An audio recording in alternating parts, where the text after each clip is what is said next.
At kumita naman po itong hinuhulugan natin lote. Isa nga po sa bagong project natin ngayon itong mga itik.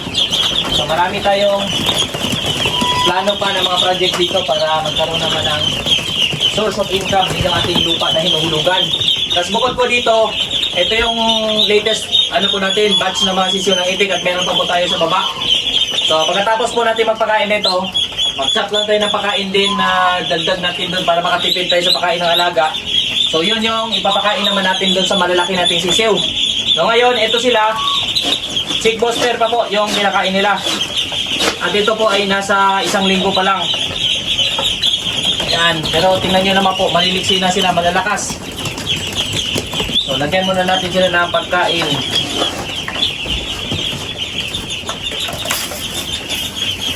So itong parte ng kainan po, tubigan. Ilagyan ko lang po ito ng screen na ito pong screen na ito, yung green na screen para yung tubig nila hindi po magkalat. Kasi pag nagbabasa lagi yung sahig, nakakasama po sa mga alaga nating itik, lalo naman mga sisiw. So kung dati po ina-adjust ko yung tubig nila, tinatanggal ko time to time para hindi sila mapabasa. Ngayon po okay na, hindi na, kasi yung laki nila ngayon mabilis na mag-init yung kanilang katawan. Ayan po, malalakas na ang mga sisiw natin.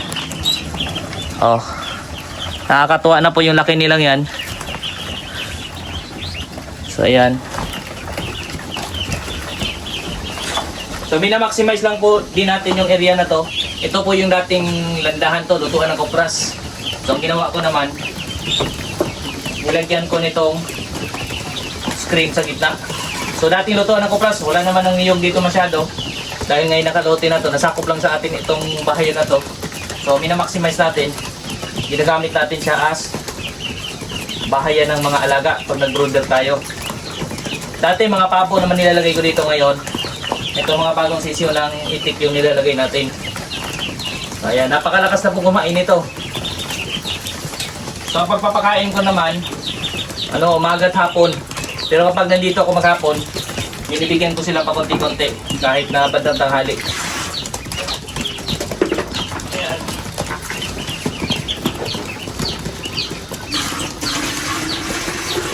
Yung tubig nila, meron na ang vitamins ito. Yung multi-AA yung hinalo ko ng San Miguel Animal Healthcare. Yung mga vitamins na gamit natin dito. So ayan, kuha na rin nakikikuha na rin ang tubig. Noong una, wala pa tong screen na green. So nakakuan ko kasi sobrang nagbabasa yung paligid. Tapos parang wala sila masyadong matungtungan na matuyo. So nilagyan ko ng screen, binawasan ko yung kawayan. Tinatanggalan ko ng kawayan sa gitna. So may kawayan pang tira yan, tapos meron lang mga bakante para matibay pa rin yung pagkakabit ng screen. Tapos ang main purpose niyan, malalaglag na sa baba din. May mga manok naman doon. Yung nangalaglag na mga feed sa baba, kinakain naman ng mga manok.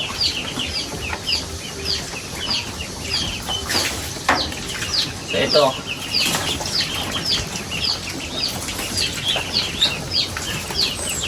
mabilis ang kuha lang muna to, linis at binipit pa natin ang tubig. Hindi pa nakaakyat yung tubig. Ito naman yung kakalinis lang natin. Malumot lang.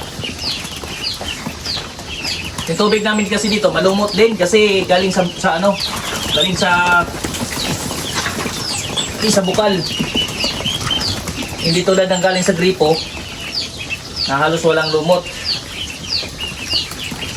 Pero sa amin, bukal ang pinanggalingan, so malumot siya, buhay na buhay yung tubig. So ayan na po, malakas na yung kakain. Ayan, puro babae po itong sisiyo natin nandito, mahigit 100 to. Tapos meron natin na ibaba ng mga mix ng lalaki at babae doon ng mga sisiyo ng itik din. Yun ay ganoon din, nasa yung mga, ayun, lahat yun kasama lalaki, nasa higit 100 din. So siguro ang breed natin ito is more or less mga about 300 kasama lalaki. Kasi maraming lalaki, tas magkakuan na, pagsapit na mga about 4 months, 5 months na makita na natin o ma-determine na natin yung mga lalaki talaga. So babawasan natin yung lalaki kasi usually ang ratio niyan is 1:8 ang plano kong ratio. No, 1:8. So ganun yung gagawin ko. So ito. So may napansin ako dito, parang bulag na ito yata bulag siya oh. Kasi minsan nahirapan siya hanapin yung mga kasama niya. Matagal na to, paikot-ikot siya. Dati ganun din napansin ko sa kanya. Tapos minsan iiwanan yung isa dito. So ayun. So ayan, kakain na yan sila dyan at tara. Makita ko rin sa inyo yung sa baba, update tayo. Medyo malaki na rin yung sa baba. Ito po, ang bilis lumaki. Ayan po oh. Ang bibilis nila lumaki. Nakakatuwa na po silang tingnan. Sa ganitong age po, less na yung mortality. Pagka nilipat naman, doon na rin minsan may mortality. Tingnan din natin yung sa baba. Tingnan natin kung wala bang naging mortality sa ngayon. So tara, mag-ready lang ako pakain para doon sa baba naman. So ngayon po, mag-chop naman tayo nitong kangkong.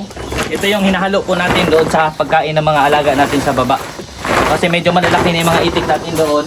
Dati po azola, hinahalo ko kaya lang medyo naubos yung azola natin. Dahil ngayon tag-init. Yan. Yan yung isa-chop natin. So gumagamit tayo na nitong chopping na pang-chopping na to, pang-chop na to para mabilis yung ating trabaho kasi pag tad-tad to matagal po. Plano ko nga po maglagay din dito sa baba.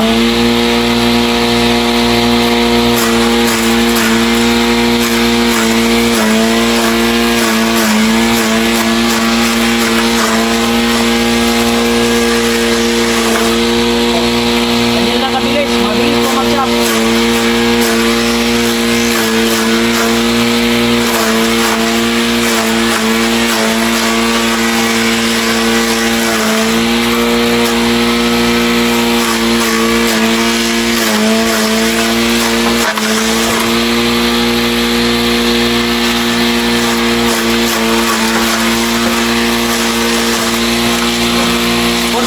Gumagamit tayo nito kasi sa loob niyan meron siyang blade. Meron siyang malalaking blade.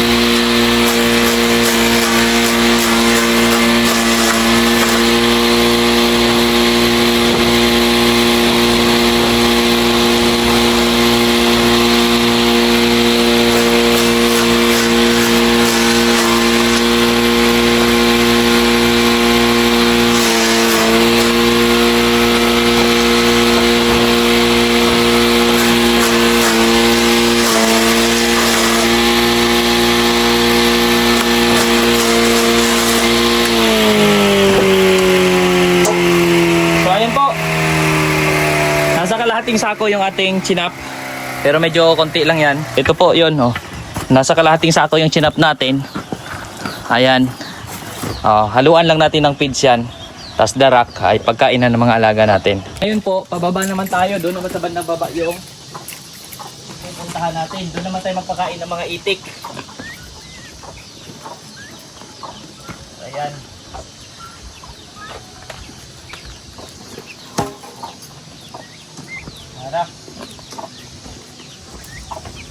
Sama ko kayo. Pababa tayo.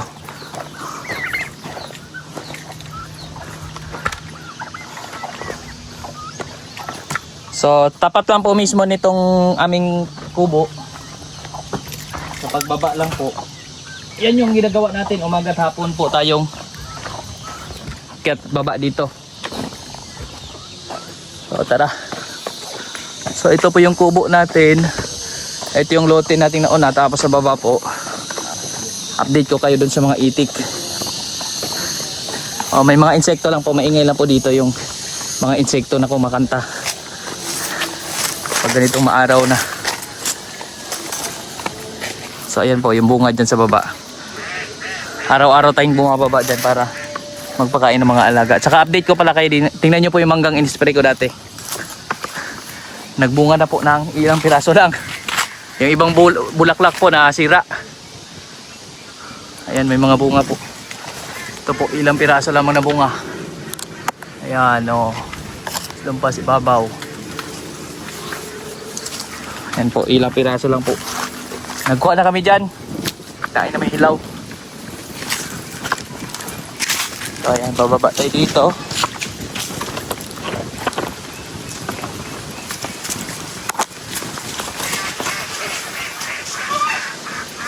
Tapos dyan din po ako nanguha ng kangkong. Kaya naisip ko po, ang plano ko, maglagay po ako dyan ng masina pang chop sa baba para dyan na rin ako mag-chop kasi inakyat ko lang naman yung kangkong dahil may mga baboy din, may baboy din tayo sa ibabaw.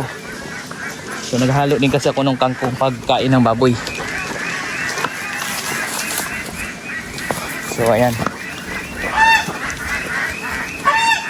So ito po yung araw-araw na exercise natin. Umaga at hapon po, naakyat ako dito. Tingnan din natin yung mga sisiyo natin kung walang naging mortality. Kasi minsan, ilang araw na may namatay na tig-isa. So ganun talaga, part of ano yan, farming. So titingnan natin, pag-aralan din natin kung paano pa natin ma-improve lalo. Itong aming area kasi hindi namin tinamnan ng palay. Yung katabi po, palayan. So dito, ang plano ko, magkuhan ako sa itik. Focus ako, lalambatin natin yung buong area. Tapos, itik ang paramihin natin. Kasi dito nga po, pagka hindi tag-init, pag laging umuulan, baha po agad dyan. At yun po yung dahilan kaya nakuha natin tong lote, yung area na to. Dahil wala rin pong gusto masyadong bumili dahil dun sa problema dito na madalas nalulugi yung mga nagpapalay. Kasi mabilis bahain. Kasi po itong area namin, baba po kasi ito. Mula doon, lahat ng tubig galing doon sa ibabaw banda, dumadaan dito. Pababa kasi yan, papunta doon sa dagat. Malayo pa po ang dagat dito. Ayan yung. So ayan na yung mga itik natin dyan.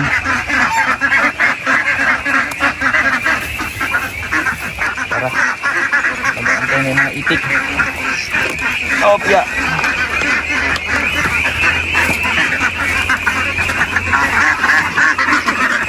Tapos yung bukal po ng tubig, ayan po, nandito na. Saan lang natin. Okay. Oh. Yan yung mga alaga nating mga. Ito yung unang batch ng alaga natin. Ito yung mga dati naka-incubate po. Oh. Yung in-incubate ko lang dati. Malalaki na. Yung 300 piraso dati. Tapos may bukal po ng tubig dyan. Laging umaagos tubig kaya malinaw. Tapos ito naman po yung mga naunang batch. Aba, mukhang walang namatay ngayon ha. Mukhang walang namatay na sisiyo ngayon. Very good. So, unahin ko lang ito. Pakainin lang natin to. At napakalakas na po nilang kumain. Yung bukal natin, ito po. Ayan o. Lagi po umagos sa tubig dyan. So, ayan yung pinaka main source ng tubig. So, bago ang lahat, lalagyan ko muna ng tubig yung kanilang pagkain. At meron ka rin po ditong pilay. May pilay-pilay nung nakaraan dito. So, hinahaluan ko ng gamot yung kanilang pagkain. So, imbis sa tubig, sa pagkain ko hinahalo kasi ang tubig dito ay tuloy-tuloy ang agos. So, ayan. Parang okay na rin naman tuloy ito.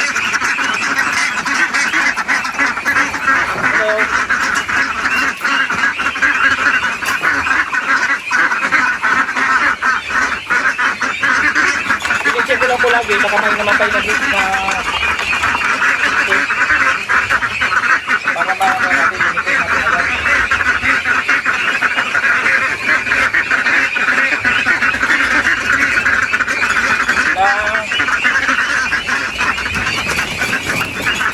Ganyan ko sila kamatakutin.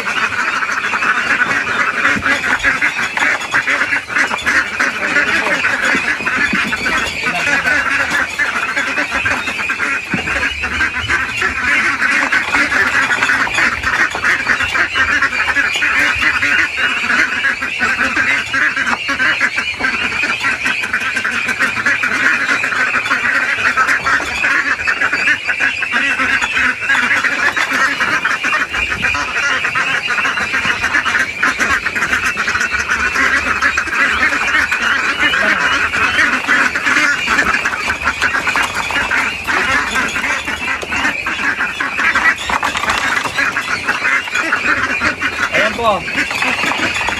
Mix po ng feed sa kangkong. Sinaluan ko na rin po ng gamot dahil may namimilay dito dati. Lang.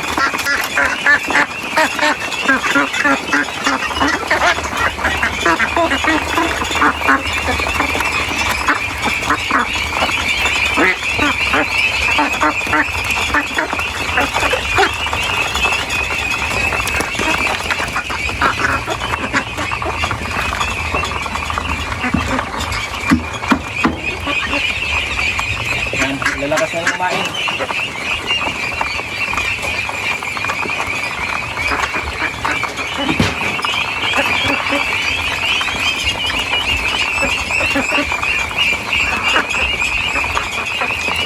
Ganun din yung pagkain sa kabila. Inimixal ko po nitong amoxicillin. Kasi may mga namamatay na mangilan-ngilan. So para sure, tinatansya ko lang.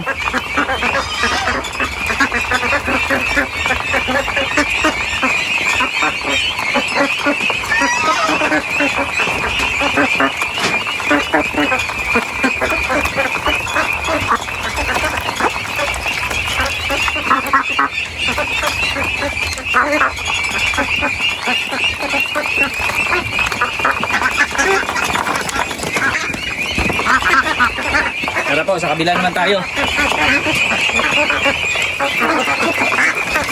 Ayan, ito naman po yung another batch ng mga sisiyo natin ng itik. So ngayon, sila naman nakakain.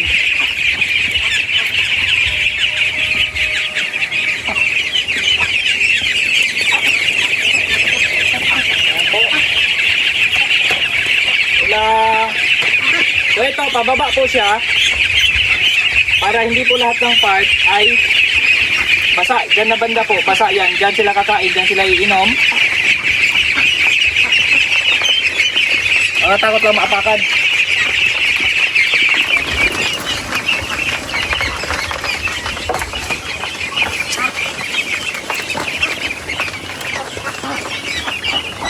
Ayan oh.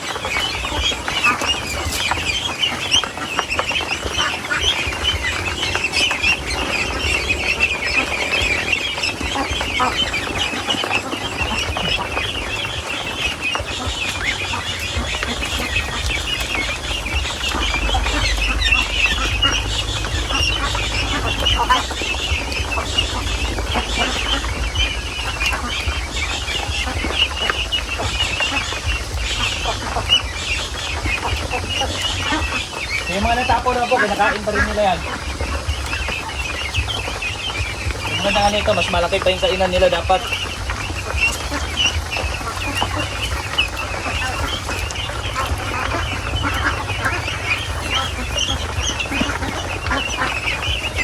So itong buwan naman, page na hinalo natin, pang sisiw naman to.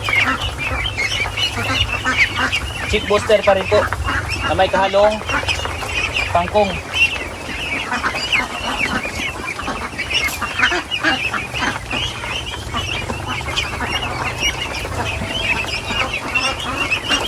Ayan.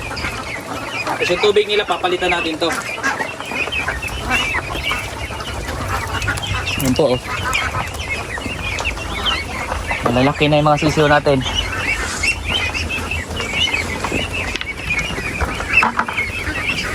So maganda po dito talaga sa itik. So napansin ko, mas mabilis silang lumaki. Kung ikumpara natin sa mga manok, mabilis po lumaki ang mga sisiyo ng itik. Ayan, mga sisiyo. Kung i-compare natin doon sa mga sisiyo ng mga yung mga sisiyo ng native. Ayan, iayos na natin pwesto. Ayan po.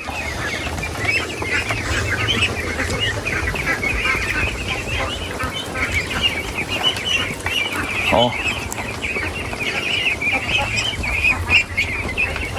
Tsaka yung open area dyan po, dyan sila magiging gala pagka medyo malalaki na sila. Pati yung mga malalaki nating mga itik, papagalain natin dyan.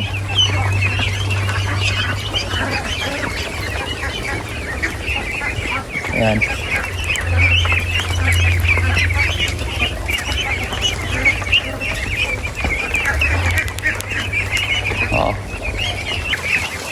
Yan po yung tubig nila, lilinisin lamang din natin.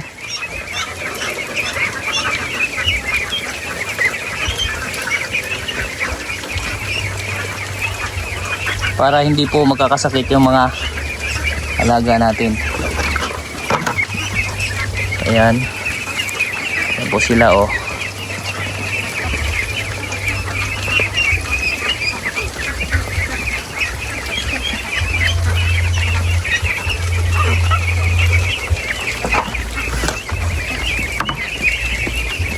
So gumagamit po ako ng pump na battery para mapalitan yung tubig. Pero plano ko dito maglagay ako ng solar na pump para tuloy-tuloy pagka mainit. Tama-tama uhaw sila. May tubig sila.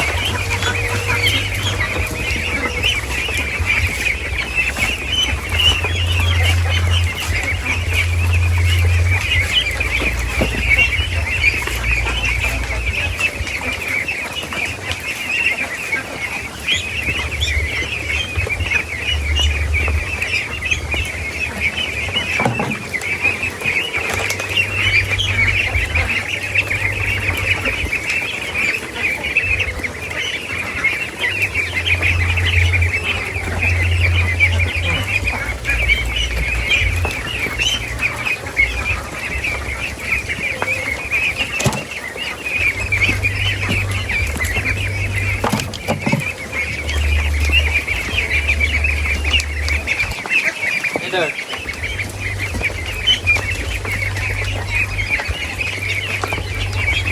Ano?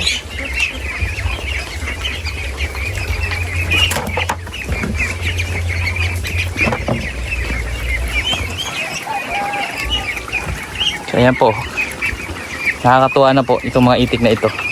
So ayun yung bahay nila, yan yung pinaka. Dahil sila sumisilong. Tapos tamang-tama po, tuyo yung area dyan kasi mataas. So ito naman nakadoble, hindi lamang po sako yung lambat natin dyan. Nakadoble po ng interlink ito po. Maliliit po ang butas dyan, kaya lang lumalagpas pa rin po yung nung maliit pa sila. So dinodoblihan ko po ng mga sako. Since napakaraming sako naman po dito sa amin. Ayan. Dito sila natutulog. So para ngayon walang mortality. So ayan, wala naman. So sana wala namang pumunta ditong mga hayop na nanguha sa kanya. Sa tingin ko naman hindi naman siguro kung may nanguha man, ilang piraso lang. Nag-umpisa na rin tumubo yung kanilang kwan, oh. Yung kanilang mga pakpak. Oh. Nag-umpisa na rin lumabas yung mga pakpak nila. Yan, ang wish ko lang dito, kahit na simpleng ganito lang, sana ay maging successful tong mga alaga natin dito. At mapaunlad natin lalo tong area na ito. Doon sa unahan, marami pang damo. Mag-extend po tayo ng lambat dyan. Tingnan nyo dito, ang linis na pati doon sa kabila. Yan po. Tapos nandito rin yung gansa namin tagabantay. Oh. Siya yung nag-iingay dito pag may tao, may hayop na pumupunta. Oh. So ayan oh. So ayan po muna yung ating update mula dito sa mga alaga natin. At muli po, maraming salamat po sa inyong pagsama dito sa ating mga video.